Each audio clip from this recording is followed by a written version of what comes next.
एक बात बताइए, 2024 में प्रधानमंत्री के लिए जितनी बातें हो रही हैं, तो आपको क्या लगता है कौन आएगा? मोदी जी। जब तक मोदी जी हैं, मोदी जी जाएंगे, योगी जी। ये बड़ी अच्छी बात कही आप। कोई क्या है ऐसा? क्योंकि हमें फिर क्या करेंगे विपक्ष वाले? विपक्ष वाले कुछ नहीं करेंगे, विपक्ष कुछ नहीं करेगा। अगर आपको अपनी बहन बेटियों को सुरक्षित रखना है तो सिर्फ सनातन सुरक्षित रख सकता है, और सनातन कोई नहीं है, मोदी सनातन है। 60 साल में हिंदू राम मंदिर कोई नहीं बनवा पाया था, सिर्फ मोदी ने बनवाया।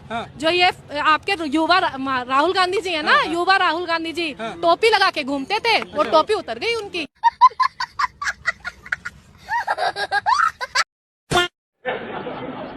राहुल जी का बर्थडे आज है, राहुल जी का बर्थडे आज है, कल है क्या?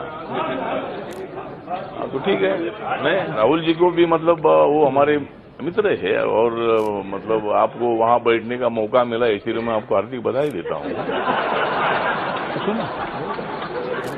आपने बहुत कोशिश की, मतलब लोकतंत्र में होता है कि भाई लोकतंत्र में तो जो लोग चाहते हैं उनकी सत्ता आती है। आपकी सत्ता बहुत साल तक रही, जब आपकी सत्ता थी मैं आपके साथ था।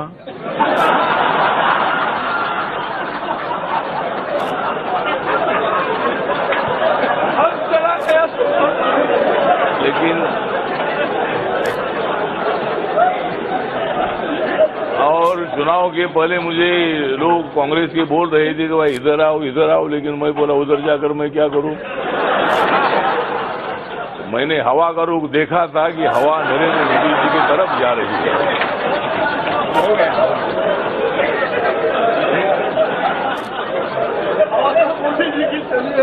और इसीलिए ठीक है, तो लोकतंत्र में होता है, मतलब आप लोगों ने भी कोशिश की, मोदी साहब ने कोशिश की, हमने भी कोशिश की। हमारी सरकार 5 साल तक चलेगी, 5 साल होने के बाद और 5 साल चलेगी,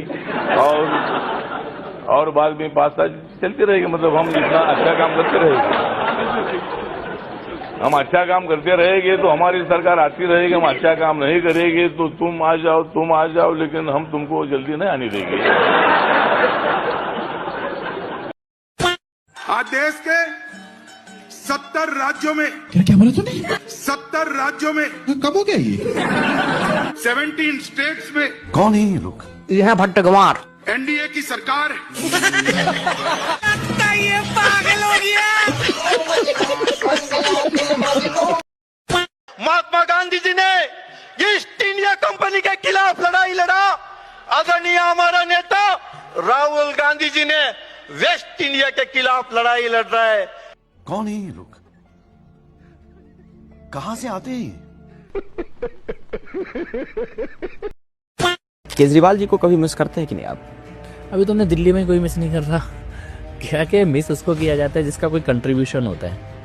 अगर दिल्ली में उनका कोई कंट्रीब्यूशन होता, सरकार में कोई कंट्रीब्यूशन होता, जिस सचिवालय में हम बैठ रहे हैं, सरकार जहाँ से चल रही है, यहाँ आए हुए उन्हें सालों हो गए, विधानसभा आते ही नहीं थे, तो जहाँ प्रेजेंस ही नहीं है वहाँ अब्सेंस क्या फील होगी?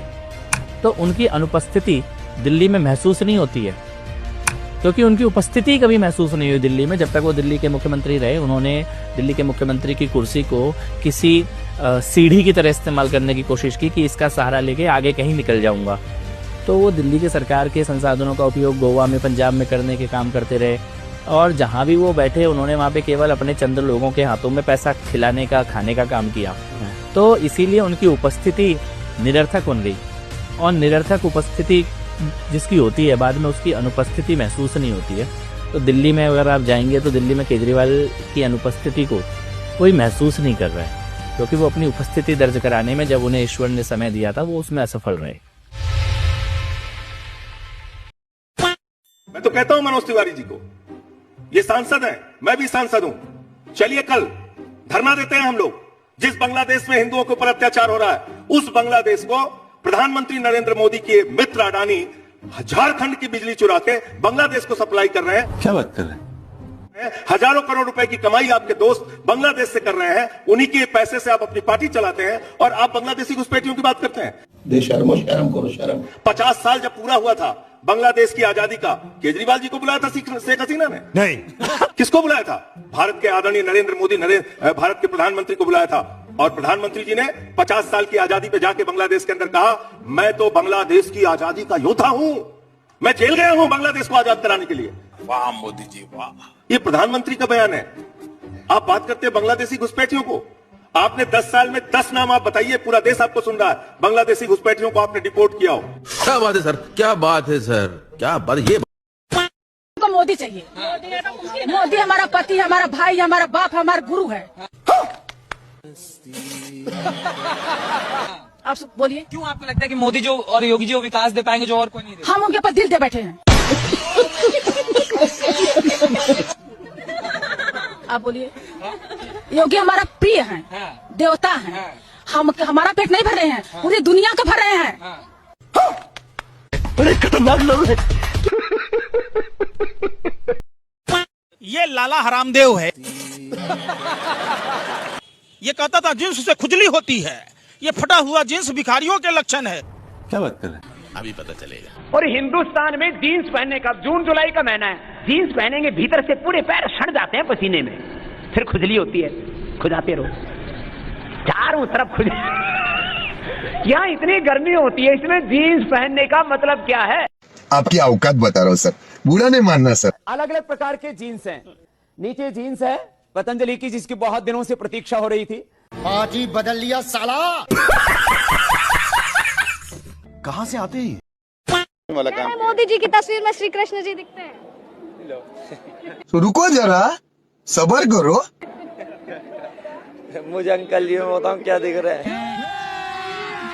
अभी मजा आएगा ना भिड़ो।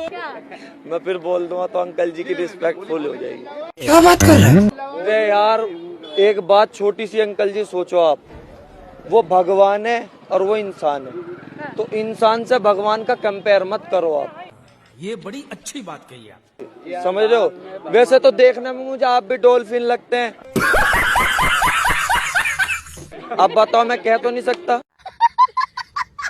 गजब बेइज्जती है। कभी आपने बात की हिंदू राष्ट्र की उनसे? नहीं, जरूरत ही नहीं। हम कभी सरकार के भरोसे हिंदू राष्ट्र की नहीं है। एक बात और बड़ी कैसे बनेगा? हम समझाता हूँ। हिंदू, इस देश का हिंदू अपने आप को पहले कट्टर हिंदू बनाए, अच्छा, तब भारत हिंदू राष्ट्र। कट्टर हिंदू की जरूरत क्या है?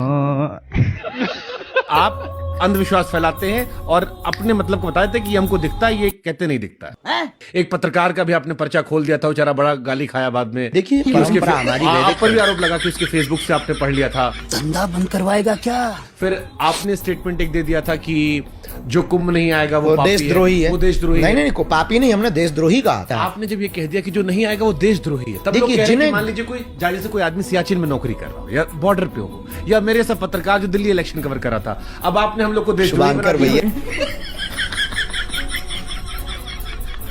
क्या बोलूं मैं इस पे? हमारे यहाँ ऐसा ही होता है। अच्छा, बीजेपी में क्या अच्छा लगा जो बीजेपी गए? लोकतांत्रिक पार्टी है, बोलने की आजादी है। अच्छा, आज मैं भारतीय जनता पार्टी में हूँ, मैं अपने दिल की बात कर रहा हूँ। अच्छा, आपका तो बयान भी है कि एक ने देश को बर्बाद कर दिया मोदी जी का नाम लेके आपका। नहीं नहीं नहीं, ये बात मैंने कभी नहीं कहा है। अरे नहीं, आपने कहा था, आपने कहा था। ये महाराज, अब आप चाह ही रहे हैं कि हम दिखा ही देते, दिखाइए। सुनिए, आइए देखते हैं, मजा आएगा। विवेकानंद को फॉलो कीजिए, मोदी को क्यों फॉलो करेंगे? राहुल गांधी को क्यों फॉलो करेंगे? करना है तो विवेकानंद को फॉलो कीजिए। अभी देखिए आप, shipping yard corporation of India, 90% लोग नाम नहीं जानते हैं कि होता क्या है। वो बिक रहा है, वो बिकना नहीं चाहिए। रेलवे बिक रहा है, ये मोदी के चक्कर में, राहुल गांधी के चक्कर में जो है ना, एक देश बेच रहा है, एक देश में कॉमेडी करता है। मिल गई तसल्ली, कर ली बेइज्जती। शर्म इज्जत है कुछ है ही नहीं साले, गुफा की नाजायज औलादों को। चल भोसड़ी वाली।